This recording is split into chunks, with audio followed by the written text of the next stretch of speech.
그 보고서 하나가 세계 무역 질서를 바꾼다고? 트럼프 대통령 집권이기 시작하자마자 전 세계를 상대로 관세 전쟁을 선포했습니다. 미국 대 전 세계, 이런 구도 역사책에서도 잘 안 나옵니다. 왜 갑자기 이러는 거야? 싶은 분들 많으시죠? 그 중심엔 바로 미란 리포트라는 보고서가 있습니다. 트럼프의 무역 관세 정책이 이 문서에서 출발했다는 얘긴데요. 대체 이 보고서 뭘 근거로 그런 글로벌 싸움 설계도를 그려낸 걸까요? 지금 세계는 어지럽고 무역 질서는 뒤엉켰습니다. 하지만 이해하고 나면 다음 수를 예측할 수 있죠. 자, 이 복잡한 판을 푸는 열쇠, 지금부터 같이 찾아보시죠. 이번엔 트럼프 1기 정부 때로 거슬러 출발.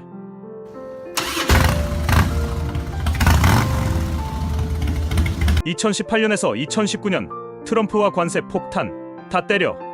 2016년 금빛 머리의 비즈니스맨이 대통령이 됩니다.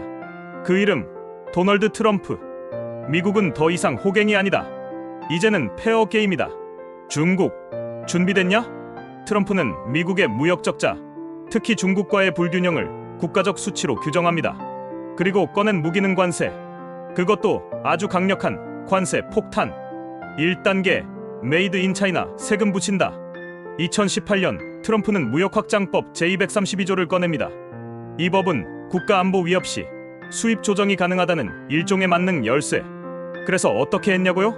중국산 수입품 약 3,600억 달러 규모의 10에서 25% 관세를 쾅 때려버립니다.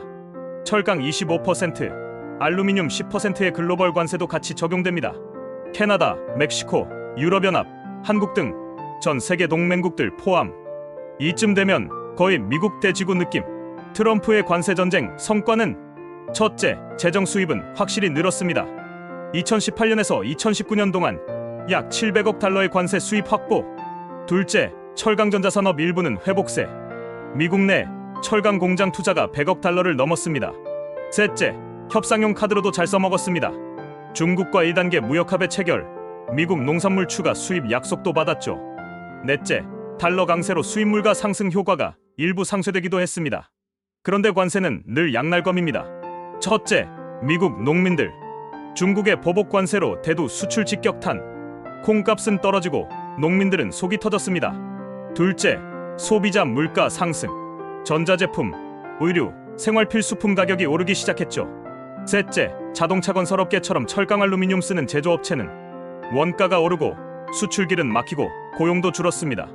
넷째, 연준은 말했습니다. 관세가 GDP에 기여 별로 없거나 오히려 마이너스일 수도 있다.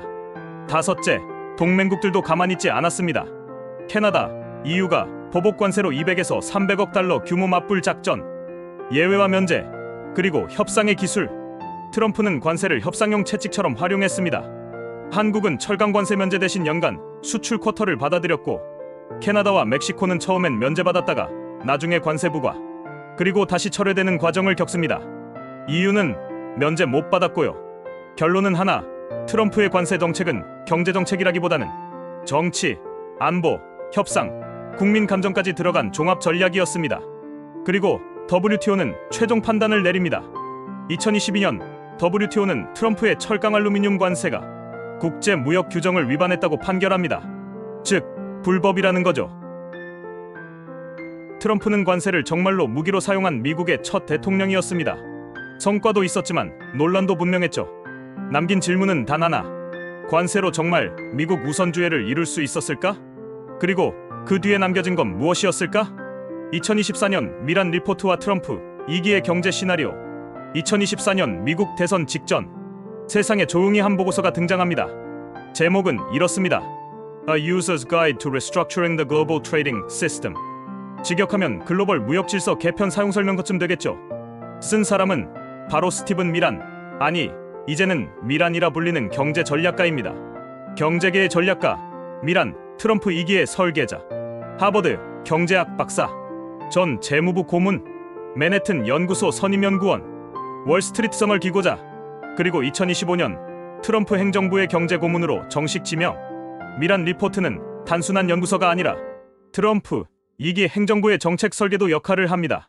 관세는 무기다. 그리고 효과도 있다. 미란은 말합니다.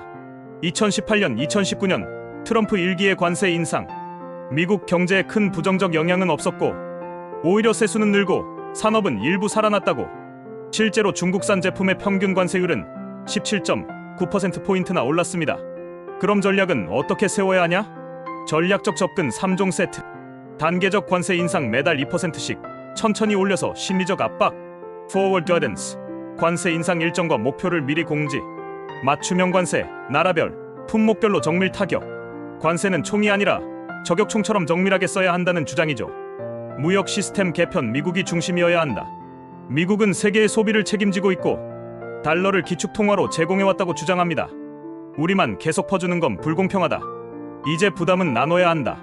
그래서 제안합니다. 미국의 기축통화 제공을 외교무역 카드로 활용. 국방과 무역을 엮자. 방어해줬으면 무역도 맞춰라. 예를 들면 캐나다, 멕시코와의 국경안보 문제를 무역협정과 연계. 달러 강세 괜찮아. 세금 낮추면 되니까. 관세 때문에 달러가 강해지면 미국 수출엔 불리할 수 있습니다. 그런데 미라는 말합니다. 그럼 세금 낮추면 되지 뭐. 그래서 제안하는 건 법인세 대폭 인하, 투자 유도, 세계 최저 수준 세율. 미국의 강한 소비시장과 자본시장만 믿고 우리가 이긴다는 전략입니다. 보복 관세. 우리는 잃을 게 적다. 보복 관세가 문제라고요? 미라는 말합니다. 우리가 소비시장 1등이라 치킨 게임에도 우리가 이긴다. 그래서 전략은 이렇습니다. 보복을 외교로 줄이되 맞불 관세도 각오하고 미국의 무서움을 각인시키는 공포 마케팅까지. 왜 이 보고서가 중요한가? 이건 그냥 보고서가 아닙니다. 트럼프의 2기의 관세 정책, 무역 전략, 세제 개편의 뼈대가 담긴 설계도입니다. 2025년 1월 트럼프는 대통령에 취임하고 미라는 경제고문으로 공식 임명됩니다. 이제 보고서는 현실이 됩니다. 글로벌 영향, 중국 다시 긴장, 한국 수출 전략 재조정 필요, 반도체, 자동차 등 전 세계 공급망 재편 압력 상승. 미란 리포트는 이론서가 아닙니다. 정책의 무대 위에 오른 시나리오입니다. 트럼프 2기의 무역 게임이 이제 막 시작됐고 게임의 규칙은 미국이 짰습니다. 이제 질문은 하나입니다. 그 게임 누가 살아남을까요?